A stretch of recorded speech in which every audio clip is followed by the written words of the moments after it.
प्रधानमंत्री मध्य प्रदेश के बाद राजस्थान में करेंगे जनसभा। राज्य में विधानसभा चुनाव के लिए नामांकन वापसी का आज अंतिम दिन।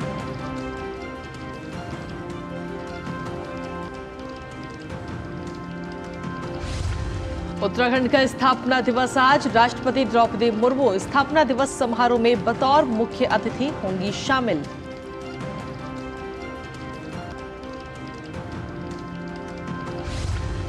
टीएमसी सांसद महुआ मोइत्रा की बढ़ सकती हैं मुश्किलें। कैश फॉर क्वेरी मामले में होने वाली लोकसभा की एथिक्स कमेटी बैठक में महुआ की लोकसभा सदस्यता खत्म करने की सिफारिश को लेकर रिपोर्ट को किया जा सकता है स्वीकार।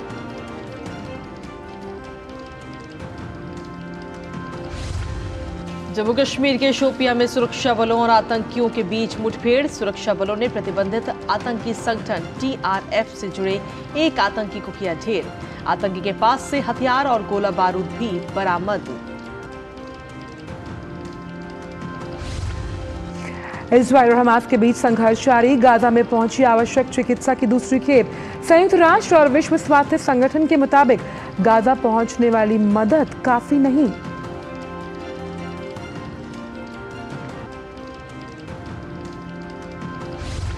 37वें राष्ट्रीय खेलों का आज गोवा में होगा समापन। उपराष्ट्रपति जगदीप धनखड़ होंगे समापन समारोह के मुख्य अतिथि।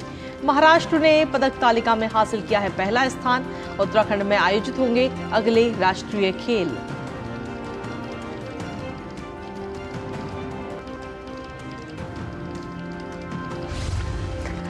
आईसीसी विश्व कप में आज के एक महत्वपूर्ण मुकाबले में न्यूजीलैंड का श्रीलंका से है सामना। सेमीफाइनल में पहुंचने की अपनी उम्मीदों को बरकरार रखने के लिए न्यूजीलैंड के लिए मैच जीतना जरूरी।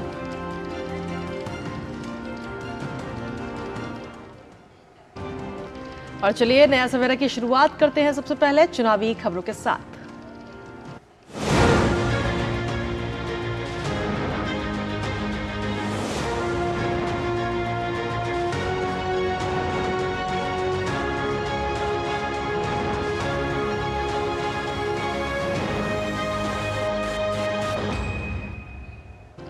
तो जनादेश में सबसे पहले बात करते हैं प्रधानमंत्री के दौरे को लेकर। प्रधानमंत्री नरेंद्र मोदी आज भी चुनावी राज्य मध्य प्रदेश और राजस्थान के दौरे पर रहेंगे और दोनों ही राज्यों में अलग अलग जगह जनसभाओं को संबोधित करेंगे। प्रधानमंत्री आज मध्य प्रदेश में सतना से अपने प्रचार अभियान की शुरुआत करेंगे और इसके बाद छतरपुर और फिर नीमच में पार्टी प्रत्याशियों के लिए चुनाव प्रचार करेंगे।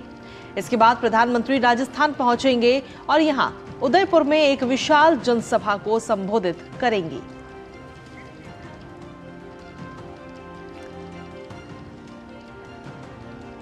वहीं मध्य प्रदेश में अन्य दल भी प्रचार में जुटे हुए हैं। कांग्रेस पार्टी ने मध्य प्रदेश चुनाव के प्रचार में पूरी ताकत झोंक दी।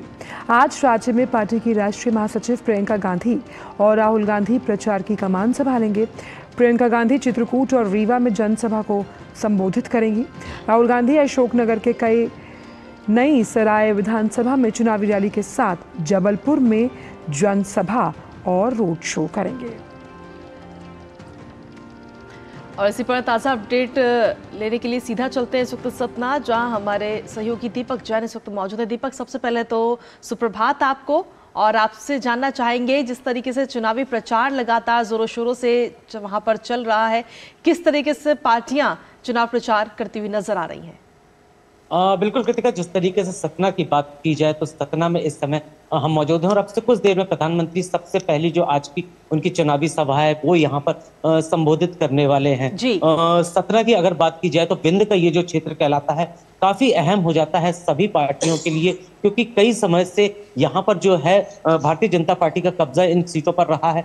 लगभग 15 सीटें हैं जो विंध्य का ये पूरा क्षेत्र कहलाता है, जिसमें सतना, रीवा और अभी हाल ही में बना जो जिला है मैयर, उसको अगर मिला लिया जाए तो इन जिलों में काफी ज्यादा अहम इस समय पे चुनावी जो संग्राम है वो हो गया है। क्योंकि यहाँ से देखें तो सांसद जो हैं गणेश सिंह, उनको भी यहाँ पर प्रत्याशी बनाया गया है। इसके अलावा चूंकि उत्तर प्रदेश से लगने वाला ये जिला है तो ऐसे में यहाँ पर बीएसपी जो है, सपा है, इनका भी कहीं ना कहीं कुछ प्रभाव नजर आता है। तो ऐसे में आज प्रधानमंत्री का यहाँ पहुंचना और यहाँ पर जिस तरीके से उनका ये जो सभी प्रत्याशी हैं, जो 15 प्रत्याशी यहाँ पर पहुंचेंगे, उनके समर्थन में यहाँ पर लोगों से जनाशीर्वाद लेना ये काफी अहम है। दूसरी चीज, हम जिस तरीके से बात कर रहे हैं कि अन्य पार्टियां, तो आज इसी क्षेत्र में सतना से लगा हुआ ही चित्रकूट का क्षेत्र है और वहां पर जो प्रियंका गांधी हैं वो कांग्रेस की ओर से प्रचार अभियान में आज यहाँ पर जुटेंगी। इसके अलावा पूरे प्रदेश में देखा जाए तो लगातार जो दौरे हैं वो जारी हैं। खुद अमित शाह की बात की जाए, मुख्यमंत्री शिवराज सिंह चौहान तो लगातार दौरे कर ही रहे हैं। इसके अलावा पूरे पार्टी का जो नेतृत्व है वो मध्य प्रदेश में इस समय चुनाव प्रचार पर जुटा हुआ है। किसी भी तरह से यहाँ पर देखा जाए तो यहाँ मध्य प्रदेश में भारतीय जनता पार्टी एक बार फिर सत्ता में काबिज हो सके, उसको लेकर जो भरसक प्रयास है वो सभी के द्वारा किए जा रहे हैं। साथ ही दीपक, अगर हम प्रमुख मुद्दों की बात करें, कौन से वो मुद्दे हैं जिन्हें लगातार लेकर तमाम ही जो पॉलिटिकल पार्टीज हैं वो इन चुनावी जनसभाओं में लोगों से लगातार संवाद कर रही हैं? बिल्कुल, देखिए, अगर भारतीय जनता पार्टी की सबसे पहले बात की जाए तो विकास सबसे बड़ा मुद्दा है। डबल इंजन की सरकार का होना, डबल इंजन की सरकार के साथ यहाँ पर जो विकास जिस तरीके से मध्य प्रदेश में लगातार किया जा रहा है, चाहे विभिन्न योजनाएं हो, केंद्र की सभी योजनाओं का लाभ यहाँ पर लोगों को दिया जा रहा है, उन सभी चीजों को लेकर जनता के बीच में भारतीय जनता पार्टी पहुंच रही है। वहीं कांग्रेस की अगर बात की जाए तो कांग्रेस कहीं ना कहीं भ्रष्टाचार, बेरोजगारी और इन सभी मुद्दों को लेकर यहाँ पर जनता के बीच आई है और जनता चाहती है कि परिवर्तन हो। जनता, कांग्रेस जिस तरीके से यहाँ पर प्रचार कर रही है वो कहती है कि आपने भारतीय जनता पार्टी को जो इतना समय दिया है उस समय के बाद कांग्रेस को समय दिया जाए, वो आपको बताएगी कि किस तरीके का विकास होता है। तो ये मुद्दे जो है इनको लेकर कांग्रेस यहाँ पर पहुंची हुई है। तो ऐसे में देखा जाए तो जिस तरीके से मध्य प्रदेश का ये जो जी चलिए, ठीक है, बहुत बहुत शुक्रिया दीपक तमाम जानकारी और अपडेट्स हम तक पहुंचाने के लिए। तो कुल मिलाकर आंचल अगर देखा जाए तो काफी मध्य प्रदेश का जो माहौल है, काफी प्रचार इस वक्त वहां पर हो रहा है, चाहे भारत पार्टी जो है बीजेपी की बात की जाए या फिर कांग्रेस की। बिल्कुल, और इसीलिए हमने देखा कि कई ऐसे सांसद हैं जिन्हें उम्मीदवार बनाकर चुनावी मैदान में उतारा गया है। और अगली खबर भी चुनावी सरगर्मियों से जुड़ी हुई, क्योंकि बात हम करेंगे कृतिका छत्तीसगढ़ की। तो छत्तीसगढ़ की बात करते हैं, जहां पर विधानसभा चुनाव के दूसरे चरण के लिए प्रचार इस वक्त जोरों पर है और सभी दलों ने प्रचार अभियान में अपनी पूरी ताकत भी झोंक दी है। जहां केंद्रीय गृह मंत्री और बीजेपी के वरिष्ठ नेता अमित शाह आज कई कार्यक्रमों में हिस्सा लेंगे। गृह मंत्री अमित शाह जशपुर विधानसभा में जनसभा को संबोधित करेंगे और साथ ही रथसभा में भी वो हिस्सा लेंगे। इसके साथ ही पाथलगांव विधानसभा में रथसभा में शामिल होंगे। अमित शाह कुनकुरी विधानसभा और चंद्रपुर विधानसभा में भी जनसभा को संबोधित करेंगे। इसके साथ ही रायगढ़ विधानसभा में भी वो रोड शो करते हुए नजर आएंगे। तो मध्य प्रदेश की बात हमने की और छत्तीसगढ़ की अगर बात करें तो वहां भी प्रचार जोरों शोरों से चल रहा है।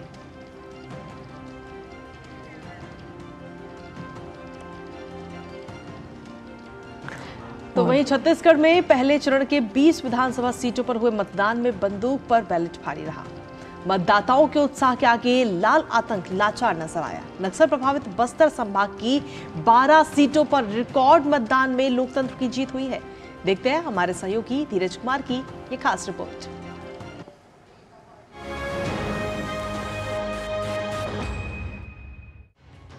जिन उंगलियों से पहले बुलेट छूटती थी, आज उन्हीं उंगलियों पर लोकतंत्र की स्याही है। जो लोकतंत्र के दुश्मन थे, मताधिकार के विरोधी थे, आज पंक्तियों में अपनी बारी का इंतजार कर रहे हैं।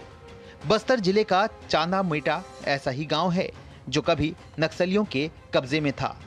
आजादी से अब तक जहां शून्य मतदान हुआ था, उसी गांव में लोकतंत्र के महापर्व का उत्साह है। बस्तर में बंदूक थामने वाले नक्सल हाथों में लोकतंत्र की स्याही चढ़ी है। बस्तर के 12 विधानसभा क्षेत्रों में पहली बार 126 नए मतदान केंद्रों पर चुनाव हुए। 126 तो ऐसे गांव थे जहां पे स्वतंत्रता के बाद पहले बार जो है मतदान केंद्र स्थापित हुआ और सभी जगह पे कल हमने देखा कि बहुत भारी उत्साह उस गांव में रहा है मतदान का। और अंदरूनी क्षेत्रों के गांव है और जंगलों के भीतर है। पहले चरण की 20 विधानसभा सीटों पर कुल 40,48,681 मतदाताओं के लिए 5,304 मतदान केंद्र बनाए गए थे। 2,431 मतदान केंद्रों पर वेबकास्टिंग की सुविधा दी गई। लाल गलियारे के नाम से मशहूर इन विधानसभा सीटों पर कुल 76.47% मतदान हुए। नक्सलियों के गढ़ यानी बस्तर में सबसे अधिक 84.65% मतदान हुआ। तो केशकाल में 81.79 और डोंगरगांव में 82.81% मतदान हुए। राज्य के जो प्रथम चरण के चुनाव थे उनमें 20 सीटों पर जो है चुनाव हुए और लगभग 40,78,000 जो है वो मतदाता थे और ऐसी 20 सीटों में हमारे 14 असेंबली कॉन्स्टिट्यूएंसीज थी जहां पर कि महिला मतदाताओं की संख्या पुरुषों से अधिक रही। आयोग की तरफ से लाल आतंक से निपटने की पूरी तैयारी की गई थी। सभी दुर्गम और अति संवेदनशील मतदान केंद्रों तक सुरक्षा के पुख्ता इंतजाम रहे। हमारे जो सुरक्षा कर्मी हैं उनको हमने काफ़ी पहले से अच्छी ट्रेनिंग दिलवाई, सेंसिटाइजेशन करवाया और जो हमारा मूवमेंट भी था पूरा एरिया डोमिनेंस और अच्छा सैनिटाइजेशन क्षेत्रों का होने के बाद ही हमने वहाँ पर जाकर के पूर्ण सुरक्षा व्यवस्थाओं के बीच, एक पुख्ता सुरक्षा व्यवस्था के बीच में चुनाव संपादित कराया। चुनाव आयोग की तैयारी थी कि अति संवेदनशील क्षेत्रों में हेलीकॉप्टर से 156 मतदान दलों को मतदान केंद्र तक पहुंचाया जाए। नतीजा ये रहा कि शाम के ढलने तक मतदान केंद्रों पर लोकतंत्र का जश्न जारी रहा। छत्तीसगढ़ में पहले चरण के चुनाव के लिए करीब 76% मतदान हुआ और पहले चरण के मतदान में सबसे अधिक मतदान लाल गलियारे के नाम से मशहूर बस्तर में हुआ।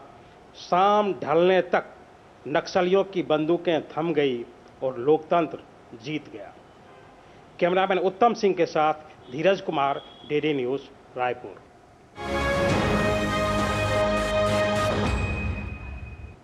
और कृतिका, हमने देखा कि लोकतंत्र के इस पर्व में छत्तीसगढ़ की जो जनता है उसने पहले चरण में बढ़ चढ़कर मतदान किया और साथ ही कई ऐसे जिले थे जहां कई सालों के बाद लोग बेखौफ, निडर, निष्पक्ष इस प्रक्रिया में भागीदारी देने के लिए पहुंचे थे।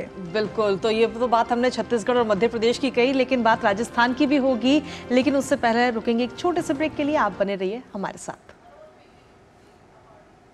तुम्हें पता है इन्वेस्टर्स के लिए कि इन्वेस्टर प्रोटेक्शन फंड होता है IPF, लेकिन अगर तुम्हारा ट्रेड एक्सचेंज पर एग्जीक्यूट नहीं हुआ या फिर कोई गारंटीड रिटर्न्स वाली स्कीम है तो ये IPF आपकी मदद नहीं कर सकता है।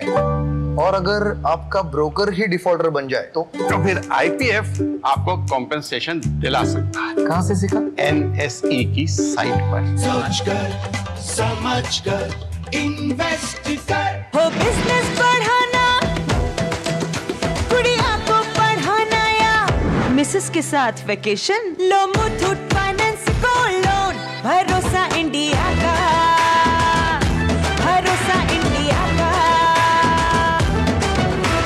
मुथूट फाइनेंस भारत का नंबर 1 सबसे भरोसेमंद financial services brand. Gold loan के लिए अभी कॉल करें 1-800-313-1212। अलग है हम, ये रफ्तार नहीं है, ये रफ्तार सही है, ये जज्बा नया है, खुद ब खुद नया है। आयशर प्राइमर G3, जज्बा नया, जीत नहीं। और ब्रेक के बाद एक बार फिर से स्वागत है आप सभी का। और चलिए खबरों में आगे बढ़ते हुए बात करते हैं राजस्थान की। बिल्कुल, और वहां पर विधानसभा चुनाव के लिए उम्मीदवारों के नाम वापस लेने की आज अंतिम तारीख है। राज्य में कुल 200 सीटों के लिए इस महीने की 25 तारीख को मतदान होगा। 3 दिसंबर को मतों की गिनती की जाएगी। कुल मतदाताओं की संख्या 5,29,00,000 से अधिक है, जिनमें 22,71,000 से ज्यादा नए मतदाता पहली बार अपने मत अधिकार का उपयोग करेंगे। विधानसभा चुनाव के लिए प्रदेश में कुल 52,139 मतदान केंद्र पर वोट डाले जाएंगे। इनमें 383 सहायक मतदान केंद्र हैं।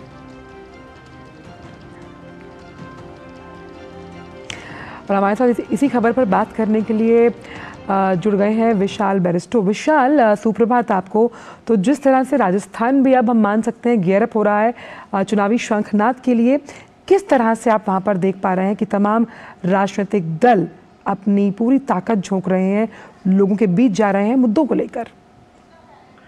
अचल, आपको और कृतिका को सुप्रभात। मैं इस वक्त उदयपुर में हूं और आज यहां पर प्रधानमंत्री नरेंद्र मोदी रैली करने वाले हैं और एक जबरदस्त जोश देखने को मिल रहा है लोगों में, क्योंकि प्रधानमंत्री का आगमन, पार्टी के अंदर तो जोश बढ़ता ही है, साथ ही जो आसपास दूर दराज के लोग हैं वो भी उनको देखने के लिए बड़ी तादाद में आते हैं।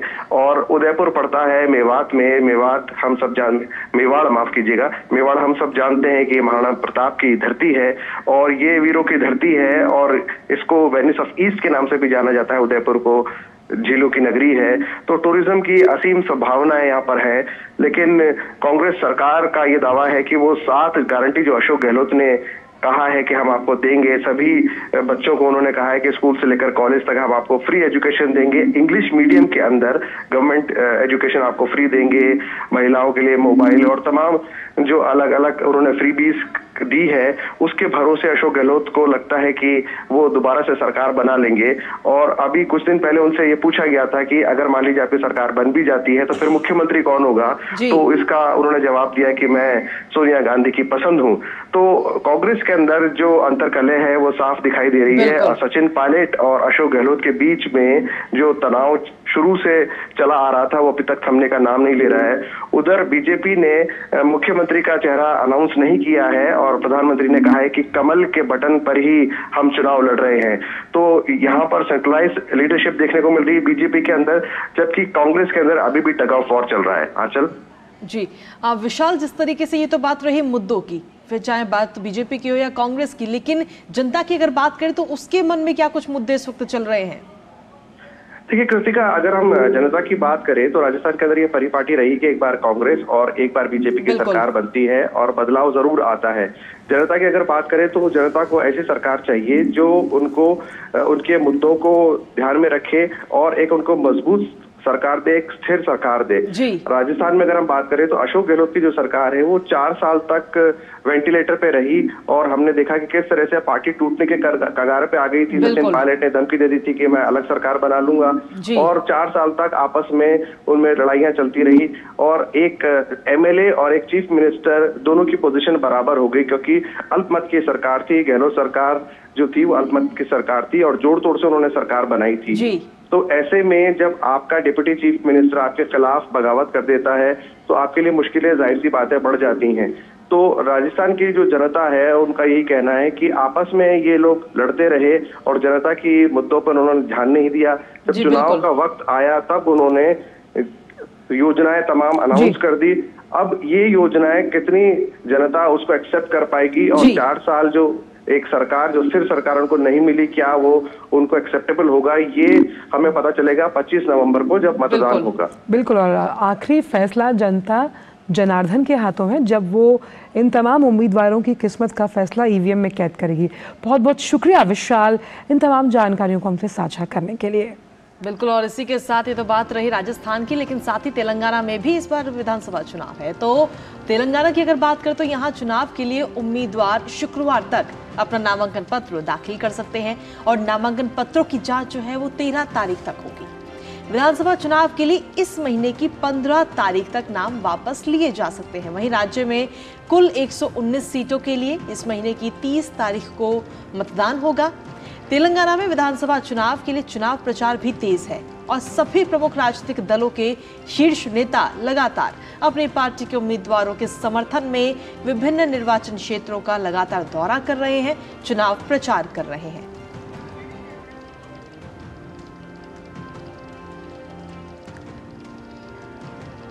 और अब चुनाव से इतर कुछ खबरों का रुख करते हैं। सवाल के बदले पैसे लेने के आरोप में घिरी टीएमसी सांसद महुआ मोइत्रा की मुश्किलें बढ़ सकती हैं। लोकसभा की एथिक्स कमेटी की आज होने वाली बैठक में महुआ की लोकसभा सदस्यता खत्म करने की सिफारिश को लेकर रिपोर्ट को स्वीकार भी किया जा सकता है। भाजपा सांसद निशिकांत दुबे ने 15 अक्टूबर को लोकसभा स्पीकर ओम बिरला को चिट्ठी लिखी थी। इसमें उन्होंने आरोप लगाए थे कि महुआ ने संसद में सवाल पूछने के लिए बिजनेसमैन दर्शन हीरानंदानी से पैसे और तोहफे लिए। इस मामले को स्पीकर ने एथिक्स कमेटी को भेज दिया था। महुआ मोइत्रा इस मामले में 2 नवंबर को एथिक्स कमेटी के सामने पेश हुई।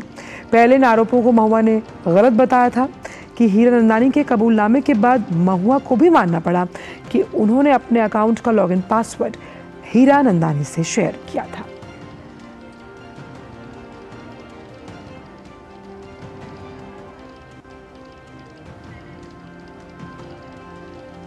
और इसी पर ताज़ा अपडेट देने के लिए हमारे साथ में हमारे संवाददाता शैलेंद्र मिश्र इस वक्त जुड़ रहे हैं। शैलेंद्र, सबसे पहले तो सुप्रभात आपको। और जिस तरीके से देखा जाए तो महुआ मोइत्रा को लेकर के लगातार वो सवालों के घेरे में फंसी हुई हैं और अब कहीं ना कहीं उनकी मुश्किलें आज और ज्यादा बढ़ती हुई नजर आ सकती हैं। शैलेंद्र, सुप्रभात। हम जानते हैं कि आज महुआ मोइत्रा मामले में लोकसभा की जो आचार समिति है उसकी बैठक है और उसमें ड्राफ्ट रिपोर्ट को स्वीकार किया जाएगा। इस बात के संकेत भी है, चूंकि ड्राफ्ट रिपोर्ट चर्चा और अडॉप्ट करने को लेकर बैठक बुलाई गई है। इससे पहले जो बैठक उसमें महुआ मोइत्रा को बुलाया गया था, उन्होंने अपनी बात रखी थी तकरीबन 1.5 घंटे और उसके बाद दोपहर के बाद जब उनसे सवाल जवाब हुए तब वो भड़क कर कमेटी थे। हम जानते हैं कि इससे पहले निशिकांत दुबे जो बीजेपी सांसद है उन्हें कमेटी ने अपने जो उन्होंने शिकायत की थी उसके पक्ष में अपनी बात रखने के लिए बुलाया था कि क्या उनके पास सबूत है। साथ ही साथ जो जैन वकील है जिनके आरोपों के आधार पर शिकायत के आधार पर शिकायत की गई थी उन्हें भी बुलाया गया था। और आचार समिति में हमने देखा है कि इलेक्ट्रॉनिक्स IT मंत्रालय को पत्र लिखकर कुछ जानकारी मांगी थी, गृह मंत्रालय से कुछ जानकारी मांगी थी, वो सब जानकारी मिल गई है और रिपोर्ट्स जो सूत्र बता रहे हैं कि तैयार हो गई है, जिसमें ये संकेत मिल रहे हैं जैसे कि मीडिया में खबरें हैं कि महुआ मोइत्रा को की जो सांसदी है लोकसभा सदस्यता वो उसे बर्खास्त करने की सिफारिश की जा सकती है। आज देखना होगा कि जब रिपोर्ट रखी जाएगी और अडॉप्ट की जाएगी उसके बाद क्या ये सिफारिश लोकसभा अध्यक्ष को भेजी जाएगी, क्योंकि लोकसभा अध्यक्ष को अधिकार होता है कि जब संसद सत्र चल रहा हो तब रिपोर्ट को सदन के पटल पर रखा जाता है या फिर जब संसद न चल रहा हो तब लोकसभा अध्यक्ष फैसला ले सकते हैं आचार समिति की सिफारिशों पर। चलिए, बहुत बहुत शुक्रिया शैलेंद्र तमाम जानकारी और अपडेट्स हम तक पहुंचाने के लिए। तो आजकल कहीं ना कहीं महुआ मोइत्रा की मुश्किलें बहुत ज्यादा अभी बढ़ती हुई आज नजर आ सकती है। बिल्कुल, उनकी सदस्यता पर संकट के बादल मंडरा रहे हैं, लेकिन फिलहाल नया सवेरा में वक्त एक छोटे से ब्रेक का है। आप देखते रहिए DD न्यूज। अलग है हम, ये रफ्तार नहीं है, ये रफ्तार सही है, ये जज्बा नया है, खुद ब खुद नया है। आयशर प्राइमर G3, जज्बा नया, जीत नहीं। मैं पता है इन्वेस्टर्स के लिए कि इन्वेस्टर प्रोटेक्शन फंड होता है IPF, लेकिन अगर तुम्हारा ट्रेड एक्सचेंज पर एग्जीक्यूट नहीं हुआ या फिर कोई गारंटीड रिटर्न्स वाली स्कीम है तो ये IPF आपकी मदद नहीं कर सकता है। और अगर आपका ब्रोकर ही डिफॉल्टर बन जाए तो फिर IPF आपको कॉम्पेंसेशन दिला सकता है। कहां से सीखा? NSE की साइट पर। सोचकर समझकर इन्वेस्ट कर। ब्रेक के बाद सभी का स्वागत है और अब आइए रुक करते हैं कुछ अन्य खबरों का। बात करते हैं जम्मू कश्मीर के शोपिया की, जहां कैथो हलान इलाके में आतंकवादियों और सुरक्षा बलों के बीच मुठभेड़ हुई है। इस मुठभेड़ में सुरक्षा बलों ने प्रतिबंधित आतंकी संगठन TRF से जुड़ा एक आतंकवादी ढेर कर दिया है। तो बड़ी खबर, शोपिया में मुठभेड़ हुई है, जहां आतंकवादियों और सुरक्षा बलों के बीच जो मुठभेड़ हुई है उसमें एक आतंकी को ढेर कर दिया गया है सुरक्षा बलों द्वारा, जो कि TRF जो आतंकी संगठन है उससे जुड़ा हुआ था।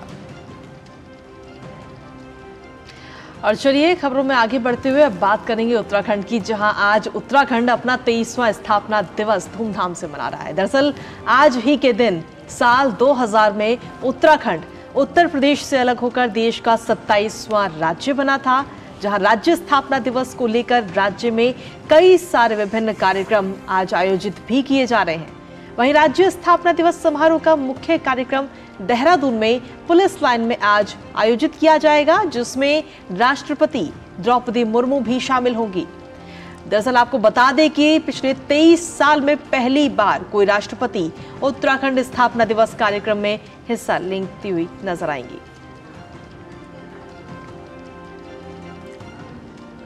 दुनिया के शीर्ष विश्वविद्यालय अब भारत में अपना कैंपस खोल पाएंगे। जी हाँ, UGC ने भारत में विदेशी उच्चतर शिक्षा संस्थानों के जो परिसर हैं उनकी स्थापना और संचालन विनियमन 2023 की घोषणा कर दी। इसके मुताबिक वैश्विक रैंकिंग में शीर्ष 500 में आने वाले संस्थान भारत में अपने कैंपस स्थापित कर पाएंगे।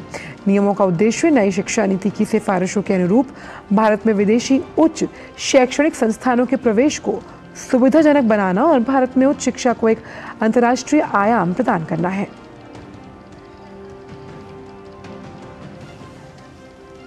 और चलिए खबरों में आगे बढ़ते हुए अब बात कर लेते हैं प्रदूषण की। दरअसल राजधानी दिल्ली में वायु प्रदूषण जो है वो लगातार बढ़ रहा है। दिल्ली में वायु गुणवत्ता गंभीर श्रेणी में बनी हुई है, जहां केंद्रीय प्रदूषण नियंत्रण बोर्ड के अनुसार दिल्ली में आज भी वायु गुणवत्ता सूचकांक 400 के पार दर्ज किया गया है। आनंद विहार की अगर बात करें तो वहां पर AQI 432 रहा, आर.के. पुरम में 443 और वहीं पंजाबी बाग में 444 और ITO में AQI 441 दर्ज किया गया। इस बढ़ते प्रदूषण की वजह से दिल्ली सरकार ने आज से 18 नवंबर तक स्कूलों को शीतकालीन अवकाश के लिए बंद रखने की भी घोषणा की है, जिससे कि बच्चों को अपने घरों से बाहर निकलने की जरूरत ना पड़े और साथ ही अगर ज्यादा ही जरूरत हो तो उसके लिए ऑनलाइन क्लासेस की भी व्यवस्था की गई है। पॉल्यूशन बहुत ज्यादा हो रहा है, इस वजह से देखिए आंखों में भी, इवन नोज से एंटर कर रहा है ना तो चेस्ट में भी प्रॉब्लम हो रही है। हमारे कुछ मतलब टीम के मेंबर वो भी बीमार हो गए हैं। पॉल्यूशन की वजह से धुंधला धुंधला दिखाई दे रहा है, कुछ ज्यादा तो दिखाई नहीं हो रहा। उसके वजह से हमको आंखों में जलन और जैसे कि हार्ट में प्रॉब्लम भी हो जाएगी इससे, जिससे सांस लेने में अब अंदर इनहेल नहीं कर पा रहे हम। और जो ओल्ड एज लोग हैं वो तो पोल्यूशन की वजह से तो वो लोग और निकल नहीं पा रहे, घर पर ही है। बहुत ज़्यादा पोल्यूशन है। अभी तक तो धूप बाहर निकल जानी चाहिए थी, धूप तो टच ही नहीं करती है ग्राउंड को। It's not healthy. लोग सुबह मॉर्निंग वॉक करते हैं but I think it is doing more harm. और वहीं दिल्ली NCR इन दिनों वायु प्रदूषण के चपेट में है। वायु प्रदूषण की वजह से स्वास्थ्य से जुड़ी कई जो समस्याएं हैं वो सामने आ रही हैं। इसी को ध्यान में रखते हुए RML अस्पताल में विशेष OPD शुरू भी किया गया है। हफ्ते में एक दिन चलने वाले इस OPD में 5 विभाग के डॉक्टर बैठेंगे।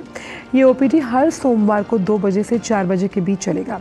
विशेष OPD के मामले पर RML के MS डॉक्टर अजय शुक्ला से खास बात की हमारे संवाददाता नितेंद्र सिंह ने। दिल्ली NCR में पॉल्यूशन के वजह से बहुत सारी स्वास्थ्य से जुड़ी समस्याएं देखने को आ रही हैं और इन समस्याओं से निपटने के लिए RML अस्पताल में एक अलग से विशेष OPD चलाया जा रहा है। हालांकि अभी शुरुआत में हफ्ते में एक दिन चलेगा और इस पर बात करने के लिए हमारे साथ medical superintendent doctor Ajay Shukla sir हैं। डॉक्टर शुक्ला, क्या OPD ज़रूरत क्यों पड़ी OPD की अलग से? ऐसा है कि पोल्यूशन जो है ना, एक तो अराउंड दिवाली पीक करता है हर साल, तो इस सीज़न में काफ़ी केसेस बढ़ जाते हैं पोल्यूशन से रिलेटेड। दूसरा क्या है कि पोल्यूशन जो है ना केवल एक हिस्से को नहीं शरीर के अफेक्ट करता है, केवल आपके लंग्स नहीं अफेक्ट होते हैं, different parts of the body जो कंटैक्ट में आती हैं पोल्यूटेंट्स के, वो सारी अफेक्ट होती हैं। तो लंग्स हो गया, आपका अपर रेस्पिरेटरी ट्रैक्ट हो गया, कान नाक गले ये एरियाज़, आँखें, आपकी स्किन जो त्वचा है, आपका दिमाग, ये सब चीज़ें अफेक्ट होती हैं पोल्यूटेंट से। तो इस वजह से हमने सोचा कि एक वो मल्टी डिसिप्लिनरी जो है OPD होनी चाहिए, जिसमें ये सारे अलग अलग जगहों के प्रॉब्लम्स जो हैं पोल्यूशन की वजह से एक ही जगह देखें। ये OPD कब शुरू होगा, कितने देर तक चलेगा और कैसे लोग रजिस्ट्रेशन कराएं? तो ये OPD अभी तो हमने मंडे रखी है एंड 1 से 2 के बीच में रजिस्ट्रेशन होगा और 2 से 4 के बीच में डॉक्टर्स मरीज़ों को देखेंगे। अगर आपको कोई दिक्कत आ रही है पॉल्यूशन से रिलेटेड तो निश्चित तौर पे आपके लिए विशेष क्लिनिक खुला हुआ है RML अस्पताल में। मंडे को भी सप्ताह में एक दिन 2 से 4 के बीच आप आकर के दिखा सकते हैं। 5 विभाग के डॉक्टर बैठेंगे और जो भी आपकी समस्या है उसका वो निदान करेंगे। कैमरामैन योगेश के साथ नितिन सिंह, DD न्यूज़, दिल्ली।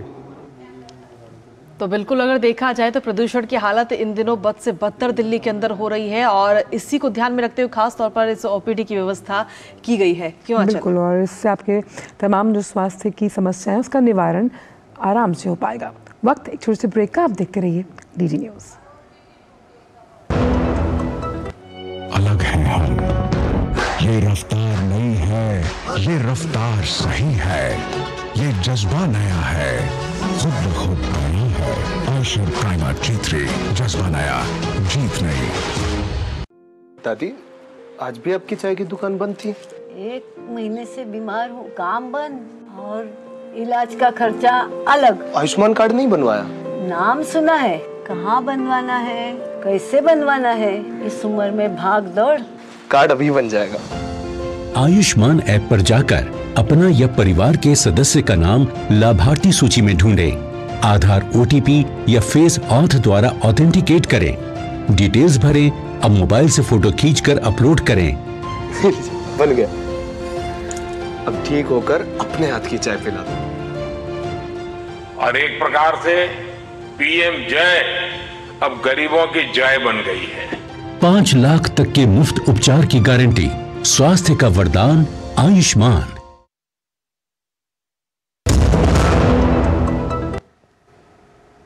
और ब्रेक के बाद एक बार फिर से स्वागत है आप सभी का। खबरों में आगे बढ़ेंगे, लेकिन उससे पहले जो दर्शक हमारे साथ अभी अभी जुड़े हैं उनके लिए खासतौर पर हम लेके आए एक बार फिर से हेडलाइंस।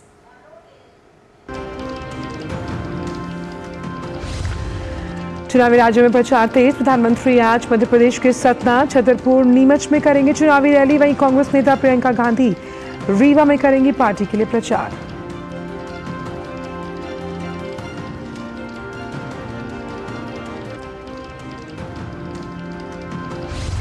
प्रधानमंत्री मध्य प्रदेश के बाद राजस्थान में करेंगे जनसभा। राज्य में विधानसभा चुनाव के लिए नामांकन वापसी का आज अंतिम दिन।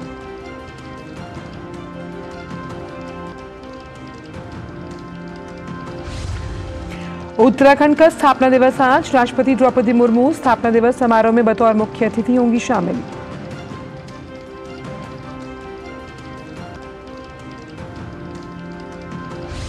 टीएमसी सांसद महुआ मोइत्रा की बढ़ सकती हैं मुश्किलें। कैश फॉर क्वेरी मामले में होने वाली लोकसभा की एथिक्स कमेटी बैठक में महुआ की लोकसभा सदस्यता खत्म करने की सिफारिश को लेकर रिपोर्ट को किया जा सकता है स्वीकार।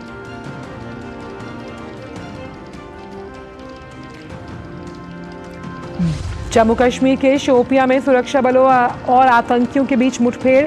सुरक्षा बलों ने प्रतिबंधित आतंकी संगठन TRF से जुड़े एक आतंकी को किया ढेर। आतंकी के पास से हथियार और गोला बारूद बरामद। अंतर्राष्ट्रीय खबरों में इस्राइल और हमास के बीच संघर्ष जारी। गजा में पहुंची आवश्यक चिकित्सा की दूसरी खेप। संयुक्त राष्ट्र और विश्व स्वास्थ्य संगठन WHO के मुताबिक गजा पहुंचने वाली मदद काफी नहीं।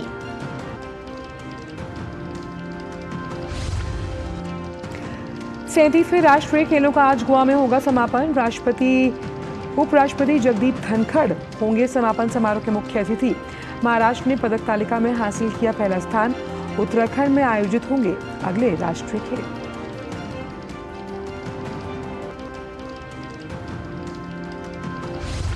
और ICC विश्व कप में आज के एक महत्वपूर्ण मुकाबले में न्यूजीलैंड का श्रीलंका से होगा सामना। सेमीफाइनल में पहुंचने की अपनी उम्मीदों को बरकरार रखने के लिए न्यूजीलैंड के लिए मैच जीतना बेहद जरूरी।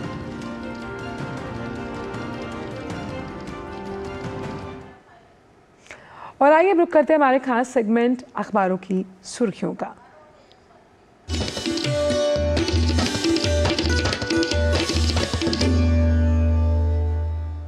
और अखबारों की सुर्खियां जानने के लिए सीधा रुक करते हैं इस वक्त न्यूज रूम का, जहां हमारी सहयोगी संध्या इस वक्त मौजूद है। संध्या, सबसे पहले तो सुप्रभात आपको। और आज जो अखबार आए हैं उन अखबारों में क्या कुछ खास सुर्खियां, क्या कुछ खास खबर है संध्या? जी सुप्रभात कृतिका और आंचल। आज के अखबारों की सुर्खियों की बात करें तो बिहार के मुख्यमंत्री नीतीश कुमार अब महिलाओं पर की गई आपत्तिजनक टिप्पणी को लेकर के घिरते नजर आ रहे हैं।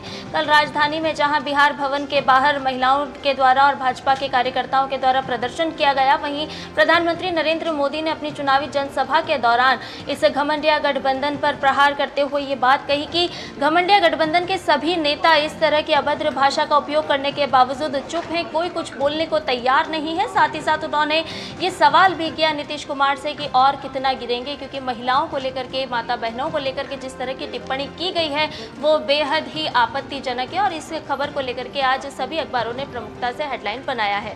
अगली खबर की बात करें तो ये है प्रदूषण से जुड़ी हुई खबर, जिसे लेकर के लगातार लोगों की सांसें घुट रही है। प्रदूषण कम नहीं हो रहा है और आज नवभारत टाइम्स अखबार और इसके अलावा बाकी अन्य अखबारों ने भी इस बात को बताया है कि 20 और 21 नवंबर को राजधानी राजधानी में कृत्रिम बारिश कराने की तैयारी की जा रही है ताकि प्रदूषण का जो स्तर है वो कम हो सके। हालांकि इसके लिए ये ज़रूरी होगा कि 40% बादल आसमान में छाए रहने चाहिए, तभी ये कृत्रिम बारिश कराई जा सकती है। तो इस खबर को भी आज प्रमुखता के साथ लिया गया है। अगली खबर की बात करें तो ये है त्योहारी सीजन को देखते हुए लोकल फॉर वोकल को बढ़ावा देने से जुड़ी हुई खबर, जिसको लेकर के प्रधानमंत्री नरेंद्र मोदी ने समस्त देशवासियों से आह्वान किया है कि हम अपने स्थानीय उत्पादों को बढ़ावा दें। साथ ही साथ जो देश की उद्यमशीलता है, जो देश की रचनात्मकता है, उसकी भावना के साथ जुड़ करके जो त्योहार हैं उसका जश्न मनाएं। और साथ ही साथ उन्होंने ये भी कहा कि जब आप स्थानीय उत्पाद खरीदते हैं तो नमो ऐप पर सेल्फी लेकर के उन जिनसे आप सामान खरीदते हैं उनके साथ सेल्फी लेकर के इसे अपलोड ज़रूर करें और इस भावनाओं को आगे बढ़ाने के लिए डिजिटल प्लेटफॉर्म का भी उपयोग करें। अगली खबर की बात कर लेते हैं तो ये है शिक्षा जगत से जुड़ी हुई खबर, जिसे आज सभी अखबारों ने प्रमुखता के साथ लिया है और बताया है कि उच्च शिक्षा में भारत एशिया में नंबर 1 पर है और चीन को भी इसने पीछे पछाड़ दिया है। और इस रैंकिंग के मुताबिक दरअसल एक रैंकिंग जारी की गई है जिसमें भारत सबसे अधिक प्रतिनिधित्व वाली उच्च शिक्षा व्यवस्था है और इस रैंकिंग सूची में भारत के 148 विश्वविद्यालय हैं, जो कि पिछले साल की तुलना में 37 ज़्यादा हैं। तो ये एक अच्छी खबर। अगली खबर की बात करते हैं जो हिंदुस्तान अखबार ने अपना देश इस पृष्ठ पर ली है और बताया है कि दुनिया में 85% लोग जो हैं वो ऑनलाइन दुष्प्रचार को लेकर के चिंतित हैं। ये जानकारी संयुक्त राष्ट्र की संस्था यूनेस्को की ओर से किए गए एक सर्वेक्षण में सामने आई है और बताया है कि किन किन देशों में किस तरह से सोशल मीडिया का या ऑनलाइन दुष्प्रचार जो है वो किस तरह से किया जा रहा है। भारत की अगर बात करें तो बताया कि भारत में घृणित भाषण के मामले सबसे ज़्यादा सामने आए हैं और इसीलिए ये भी बताया गया है कि टेलीविज़न पर लोगों का भरोसा वापस से बढ़ता नजर आ रहा है। फेसबुक पर नफरती भाषण की बात भी कही गई है। तो दुष्प्रचार को लेकर के ये समस्त आज आंकड़े से जुड़ी हुई एक खबर प्रकाशित की गई है। और चलते चलते बात कर लेते हैं जनसत्ता अखबार की इस खबर के साथ, जिसने बताया है कि विश्व स्वास्थ्य संगठन की एक रिपोर्ट के माध्यम से कि दुनिया में टीबी यानी कि तपेदिक की जो बीमारी है वो तेज़ी से बढ़ रही है, जो कि एक चिंता का विषय है। हालांकि ये बताया गया है कि 2021 के आंकड़े 1,03,00,000 से अधिक थे, जिसमें भारत में 60% से कम टीबी के मरीज दर्ज किए गए थे। लेकिन 2022 में ये आंकड़े बढ़े हैं, जिसकी वजह से एक चिंताजनक ये खबर के साथ आज रिपोर्ट बताई गई है और बताया कि वैश्विक स्तर पर 2022 में अनुमानित 1,06,00,000 लोग टीबी से बीमार पड़े हैं। तो ये है आज के अखबारों की वो प्रमुख खबरें जो हेडलाइन बनी है। बहुत बहुत शुक्रिया संध्या, आप इतनी मेहनत करके तमाम अलग अलग क्षेत्रों से ये तमाम जो खबरें हैं वो हमारे दर्शकों के लिए समेट कर लाई। धन्यवाद इन खबरों को हमसे साझा करने के लिए। बिल्कुल। और अखबारों की सुर्खियों की बात करने के बाद में अब बात करेंगे दुनिया भर से क्या कुछ खास खबरें हैं।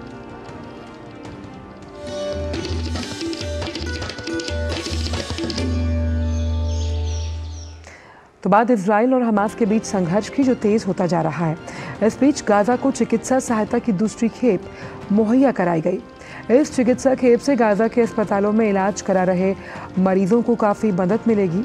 इससे पहले रेड क्रॉस की अंतर्राष्ट्रीय समिति ने कहा था कि गाजा शहर के कई अस्पतालों में चिकित्सा आपूर्ति पहुंचाने की योजना बनाई गई थी, लेकिन 2 वाहनों के क्षतिग्रस्त होने और रेड क्रॉस कर्मचारियों के घायल होने से योजना को छोड़ना पड़ा। वहीं एक संयुक्त बयान में संयुक्त राष्ट्र और विश्व स्वास्थ्य संगठन ने कहा कि आपूर्ति की मात्रा गाजा पट्टी में ज़रूरतों को पूरा करने के लिए पर्याप्त नहीं है।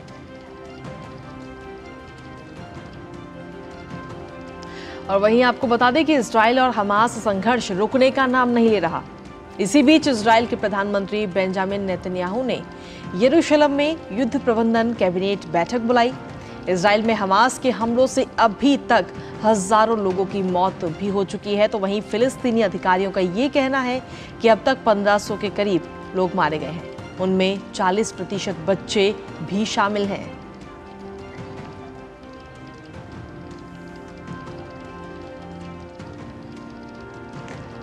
और आइए रुख करते हैं इजराइल के तेल अवीव का, जहां से हमारे संवाददाता अमृतपाल सिंह जुड़ गए हैं। अमृत, सुप्रभात आपको। तो सबसे पहला सवाल यही है कि जब इजरायली प्रधानमंत्री कहते हैं कि गाजा पट्टी में संघर्ष के बाद वहां की सुरक्षा की जिम्मेदारी इजराइल संभालेगा, इस बयान का क्या मायना निकाला जाए? देखिए, उसका मतलब ये निकाला जाए कि बेंजामिन नेतन्याहू ये कह रहे हैं कि उनकी फौज जो अब अंदर गई है वो वहीं रहेगी, वो बाहर नहीं आएगी। 2005 में अगर आपको याद हो कि एरियल शेरॉन ने डिसाइड किया था कि इजरायली सेटलमेंट्स वहाँ से हटाई जाएं। करीब 21 सेटलमेंट्स जिसमें 8000 यहूदी थे, इजरायली थे, वो मूव आउट किए थे और गज़ा को खाली कर दिया गया था। अगले साल हमास वहाँ इलेक्शन जीत गई तो पॉलिटिकली और मिलिटरीली मतलब अल-कासम ब्रिगेड्स वहाँ की सिक्योरिटी सिचुएशन देखती थी। हालांकि जो नेवी जो मैरिटाइम स्पेस है या एयर स्पेस है वो इजरायलीज़ के पास ही था। बिजली, पानी, ये सब कुछ इजराइल से ही जाता था। अब इन्होंने अपनी फ़ौज हटा ली थी वहाँ से। अब इनका कहना ये है कि इसका मतलब ये है कि इजराइल फ़ौज जो अंदर चली गई है वो बाहर नहीं आएगी। 2 रीज़न्स की वजह से। पहला, नेतन्याहू नहीं चाहेंगे कि हमास दोबारा या जो भी वहाँ आता है वो इतना स्ट्रॉन्ग हो जाए कि अक्टूबर 7 कर पाए।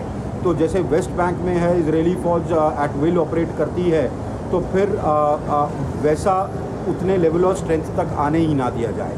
दूसरा ये कि कुछ कंट्रोल इजराइल के पास रहे पॉलिटिकली, चाहे फ़लस्तीनियों को आगे कर दें।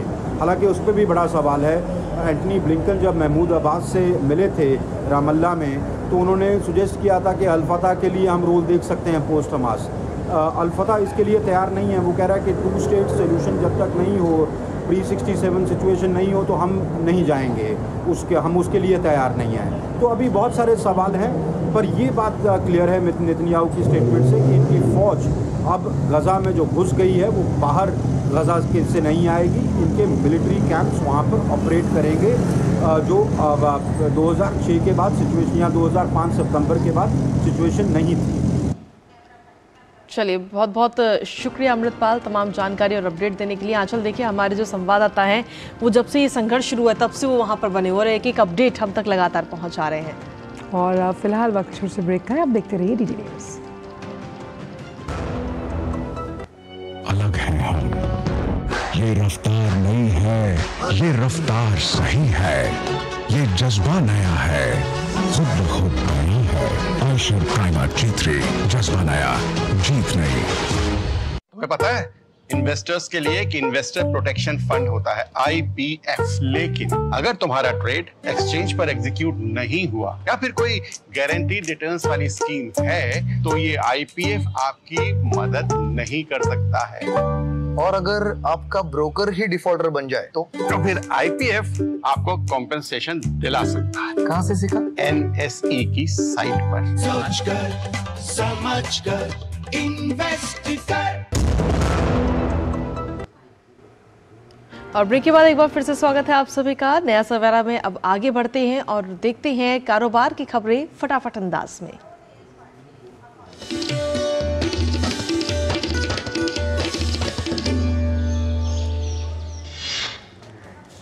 प्रधानमंत्री ने देशवासियों को इस Diwali vocal for local thread के साथ भारत की उद्यमशीलता और रचनात्मक भावना का समारोह मनाने का किया आह्वान। आरबीआई ने बैंकों और एनबीएफसी के लिए नए दिशा निर्देश जारी किए। आईटी गवर्नेंस जोखिम नियंत्रण से संबंधित ये दिशा निर्देश ग्राहकों के हित में अपने कर्तव्यों का निर्वहन करने वाले डायरेक्टरों के लिए हैं। भारत और नीदरलैंड के बीच हेग में समझौता ज्ञापन पर हुए हस्ताक्षर। चिकित्सा उत्पाद का जो विनियमन है उस पर सहयोग के लिए दोनों देशों ने चिकित्सा उत्पादों और स्वास्थ्य सेवाओं की गुणवत्ता बढ़ाने के लिए ये महत्वपूर्ण कदम उठाया। सार्वजनिक क्षेत्र की कंपनी IRCTC का चालू वित्त वर्ष 2023-24 की दूसरी तिमाही में शुद्ध लाभ 30.36% से बढ़कर 294.67 करोड़ रुपए रहा।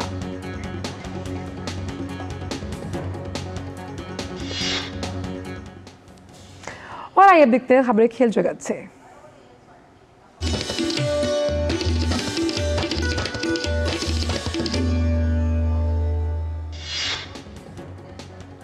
सैंतीसवें राष्ट्रीय खेलों का समापन समारोह आज आयोजित किया जाएगा। ये समारोह गोवा के डॉक्टर श्यामा प्रसाद मुखर्जी स्टेडियम में आयोजित किया जाएगा। समापन समारोह में मुख्य अतिथि भारत के उपराष्ट्रपति होंगे।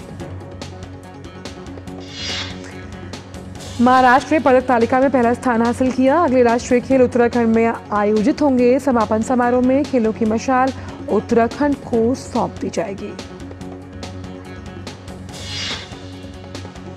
आईसीसी विश्व कप में आज के एक महत्वपूर्ण मुकाबले में न्यूजीलैंड का सामना श्रीलंका से होगा। सेमीफाइनल में पहुंचने की अपनी उम्मीदों को बरकरार रखने के लिए न्यूजीलैंड को हर हाल में इस मैच को जीतना होगा।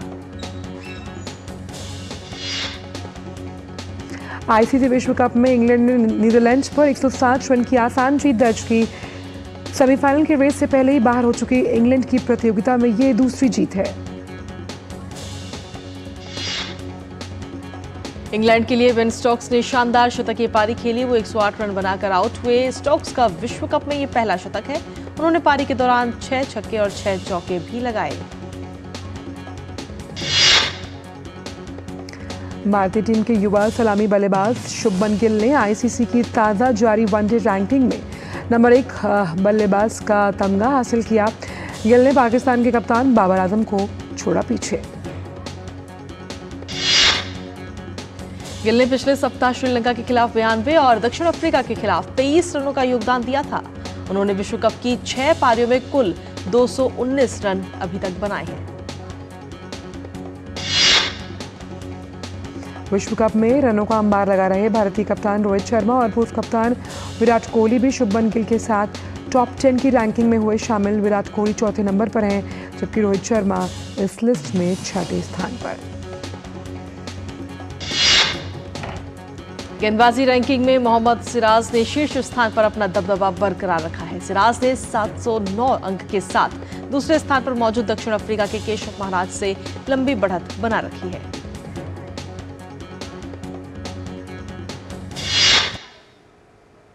खबरें ग्लैमर वर्ल्ड से, लेकिन फटाफट अंदाज में।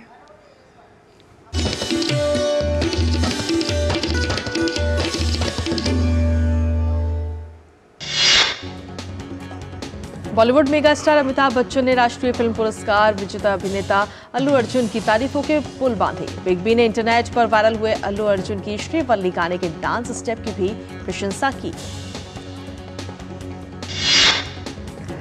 अभिनेता पंकज त्रिपाठी अभिनीत फिल्म मैं अटल हूं की शूटिंग हुई पूरी। निर्माता विनोद भानुशाली की इस फिल्म में पंकज त्रिपाठी भारत के पूर्व प्रधानमंत्री अटल बिहारी वाजपेयी की भूमिका में दिखाई देंगे। अजय देवगन, दीपिका पादुकोण, अक्षय कुमार और रणवीर सिंह की फिल्म सिंघम अगेन की चर्चा पिछले काफी समय से हो रही है और इसी बीच दीपिका पादुकोण के लेडी सिंघम लुक के बाद अब मेकर्स ने करीना कपूर का भी लुक जारी किया है। सुपरस्टार स्टार हाउसफुल 5 इन दिनों काफी चर्चा में। इसी बीच 15 जनवरी 2024 से फिल्म की शूटिंग शुरू करने की जानकारी बॉलीवुड अभिनेता अक्षय कुमार ने अपने फैंस को दी।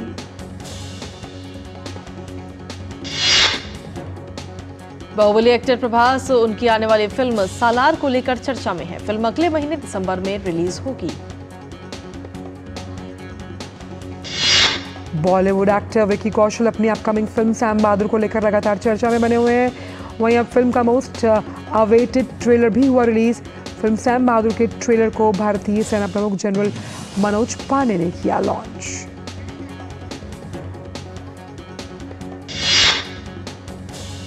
और चलिए नया सवेरा में आगे बढ़ते हुए बात करते हैं सेहत की।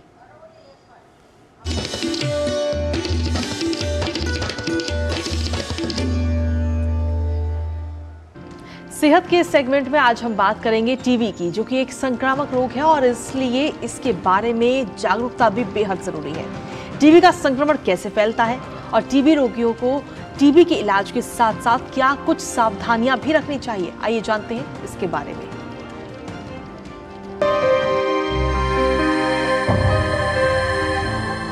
तपेदिक यानी टीबी एक संक्रामक रोग है जो जीवाणुओं से फैलता है। आमतौर पर तपेदिक फेफड़ों को प्रभावित करता है, लेकिन ये रोग शरीर के अन्य अंगों जैसे रीढ़, गुर्दे या मस्तिष्क को भी प्रभावित कर सकता है। तपेदिक रोग सक्रिय टीबी वाले व्यक्ति से उसके आसपास रहने वाले लोगों में हवा के माध्यम से फैलता है। तपेदिक के विषय में हम लोग काफ़ी जागरूक हैं और हमारा अब इस वक्त जो ध्येय बनता है वो ये कि हम इस टीबी को इस देश से कम्प्लीटली ख़त्म कर दें। तो वो उस बात पे निर्भर करता है कि हम कितने जागरूक हैं। हमें ये मालूम होना चाहिए कि जब टीबी के जो लक्षण है तो प्रथम लक्षण पे ही, जैसे कि अगर कोई 15 दिन से ऊपर बुखार चल रहा है, खांसी चल रही है, आपको रात को पसीने आते हैं, आपको भूख कम लग रही है, तो आप जाके तुरंत डॉक्टरी सलाह के अनुसार अपना चेकअप करवाइए। देखिए कि क्या आपको टीबी है कि नहीं है। हम सबको टीबी के लिए ये किया जा चुका है कि आपका बलगम की जांच आवश्यक है, और टीबी के रेजिस्टेंस के विषय में भी तुरंत टेस्ट किए जाते हैं, जिससे ये पता लगाया जा सकता है कि क्या ये टीबी रेजिस्टेंट है कि नहीं है। जब अगर रेजिस्टेंट टीबी होती है तो उसका रेजिस्टेंस टीबी के लिए स्पेशल इलाज किया जाता है। अधिकतर लोग जिनके शरीर में टीबी के जीवाणु हो, वो सभी तपेदिक रोग से ग्रस्त नहीं होते, लेकिन ऐसे व्यक्ति को जीवन काल में टीबी होने का खतरा बना रहता है। कभी भी व्यक्ति की रोग प्रतिरोधक क्षमता कमजोर हो जाए तो ये जीवाणु सक्रिय हो जाते हैं और लक्षण नजर आने लगते हैं। अगर हमारा टीबी का डायग्नोसिस बना है तो हम इसका इलाज पूर्ण रूप से कंप्लीट करें। जब तक डॉक्टर आपसे कहता है कि दवा खाएं तो नियमित रूप से दवा खाना आवश्यक है। इसी काम के लिए डॉट सेंटर है, जहां पे कि आपको डायरेक्टली दवा मिलती है और आपको सामने खानी होती है। अगर हम इसमें चूकते हैं, जैसे कि लोग इधर उधर जाते हैं, जिनका माइग्रेशन हो जाता है, स्टेट छोड़ देते हैं, या अपने काम की वजह से नहीं ले पाते हैं, या इरेगुलर होते हैं, या लगता है कि हम ठीक हो रहे हैं और दवा छोड़ देते हैं, तो ऐसी स्थिति में ही टीबी का जो कीटाणु है वो रेजिस्टेंट होने लगता है, इरेगुलर दवा की वजह से या इनकम्प्लीट दवा की वजह से। यदि किसी व्यक्ति में टीबी के लक्षण नजर आए या 2 हफ्तों से अधिक खांसी ठीक न हो तो तुरंत विशेषज्ञ को दिखाकर जांच करवाना जरूरी है। सही और पूर्ण इलाज से तपेदिक रोग को पूरी तरह से ठीक किया जा सकता है। किरण भारद्वाज, डीडी न्यूज। और चलिए अब खबरों में आगे बढ़ते हुए बात करते हैं मौसम के मिजाज की।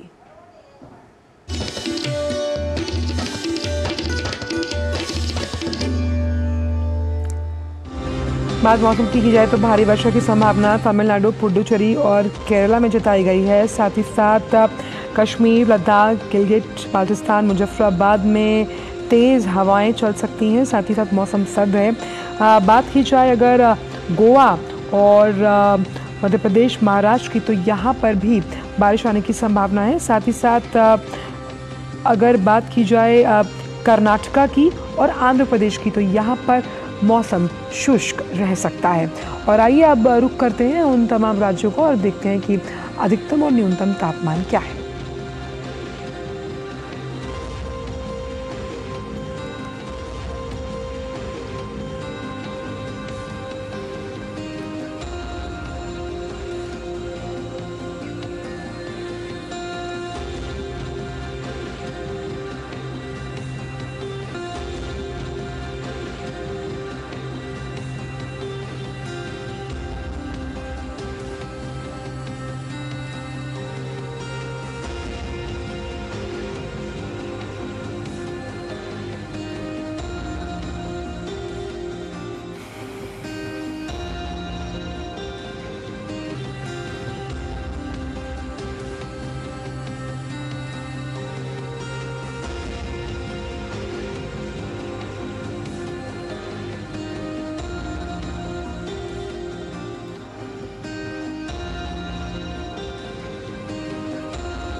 और इसी के साथ नया सवेरा के इस अंक में आज हमारे साथ बस इतना ही। लेकिन जाने से पहले आपको छोड़ चलते हैं अमेरिका के न्यूयॉर्क में हाथियों के मॉडल की सुंदर झलकियों के साथ। बिल्कुल, आप इन दृश्यों का आनंद लीजिए, मुस्कुराते रहिए, सशक्त रहिए।